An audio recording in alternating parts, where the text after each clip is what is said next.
Fetal Alcohol Syndrome Day. Every year on this day, the international community continues to put emphasis on the dangers of drinking alcohol while pregnant.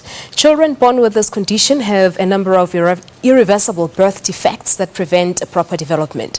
We are now joined by Zane Dangor, the advisor to the Minister of Social Development. Zane, good morning to you and welcome to Morning Live.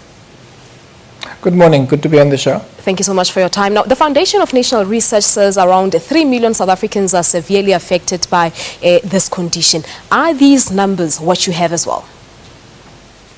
Yeah, I think that with the prevalence rate is significant in South Africa, and it ranges and differs from region to region. In Johannesburg, for example, the prevalence rates found that you have 26 per 1,000 learners in grade 1. And that's quite high in itself, but compare that to Witzenberg in the Western Cape, where it's about 290 per 1,000 learners. That gives you a sense of the severity of fetal alcohol syndrome in South Africa, and particularly in the Northern Cape and Winelands areas. Right, but what is causing such high numbers? Are pregnant women really not taking into consideration the fact that they should not be drinking? Because many people don't just realize how serious this condition is. They probably think that a 2 or drink or a glass of wine can't do the harm. Look, it's a question of what kind of messaging we're giving in society. So on the one hand, you have alcohol that is celebrated. It's marketed to the tunes of millions to the population. Young women and young people are encouraged to drink through the different messaging that we give. And then at the same time, we want to then say to certain target population, but wait, don't drink when you're pregnant. I mean, those messages don't filter through. So on the one hand, you have a massive amounts of money being spent on encouraging people to drink. And the more people drink, the more people are going to drink to harmful levels. So in essence, just looking at particular populations and so-called problem or target populations don't work. We need population-wide measures to reduce alcohol-related harm, and that includes looking at how do we begin to reduce access. Time and place of sales need to be looked at. Alcohol advertising needs to be looked at. The pricing of alcohol needs to be looked at, and then combine that with specific education about if you are pregnant, you should not drink at all. But that should be done within an overall program to reduce alcohol-related harms and do away with this almost dichotomy over the one hand celebrating alcohol, marketing it to young people about how great it is to drink, and at the same time want to put little taglines at the end about responsible drinking when it's often too late to do that.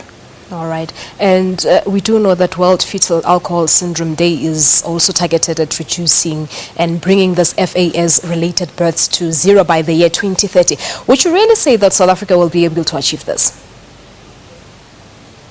Look, I think it's going to be difficult for us to achieve that. I mean, if you look at the harmful use of alcohol also takes place within a particular social milieu. So you've got lots of unemployment, lots of inequality. Often alcohol and substance abuse becomes a solution for people. We need to find other solutions. We need to look at development. We need to look at creating a better social environment, and then combine that with specific strategies around alcohol and drug abuse. So my own view is we may not be able to reach that, but we must certainly try to reach that goal.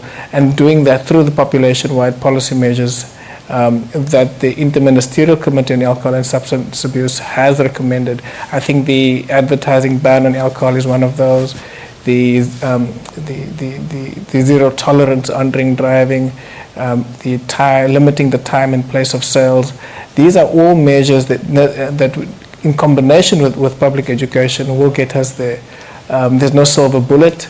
We need to implement all of those strategies. We can't focus only on public education, as the alcohol industry would say, and we can't only just focus on the measures such as alcohol advertising. We need to put all those measures into place, fund them, make sure that we work with civil society, work with NGOs, work with communities, work with schools to ensure that we actually do reach that target. Mm-hmm. And government is launching its awareness program in Mpumalanga today. Tell us more about the program. Look, I think there's a program that government is involved in Mpumalanga, and it's essentially piloting what can be possible in terms of public education in particular settings. So it's not actually a government launch, it's just working with a community development organization that's quite keen on engaging in reducing alcohol-related harms in their community. I think together with the Department of Health and Social Development, we're working across communities, particularly in the problem communities when it comes to fetal alcohol syndrome, which is mostly in the Western Cape and Northern Cape. All right, no, that's where you're going to leave it for this morning, Zane. Thank you so much for your time. All right, that's Zane Dangor. He's an advisor to the Minister of Social Development, talking to us about today being the World Fetal Alcohol Syndrome Day. They're celebrating Leanne under the theme this year, no amount of alcohol is safe during pregnancy.